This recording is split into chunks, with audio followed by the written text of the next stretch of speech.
वापर हा विधानसभेचा केला जाणार आहे हे आपण लक्षात.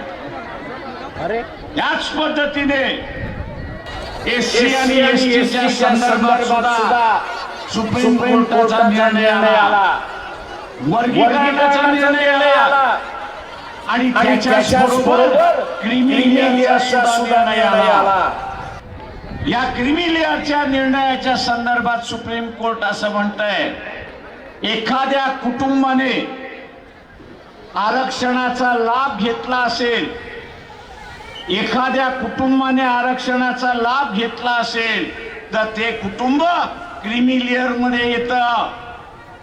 ते कुटुंब क्रीमी लेअर मध्ये येतं आणि एकदा का ते कुटुंब क्रीमी लेअर मध्ये आलं की यापुढे त्याला आरक्षण मिळणार नाही हा निर्णय त्या ठिकाणी दिलाय. तर आपल्याला मान्य आहे का? मान्य असेल तर हात वर करा. आज पुन्हा विधानसभेमार्फत आपल्याला लढावं लागतं. हायकोर्टाचा किंवा सुप्रीम कोर्टाचा निर्णय हा जर रद्द करायचा असेल तर तो अधिकार विधानसभेला आहे आणि लोकसभेला आहे.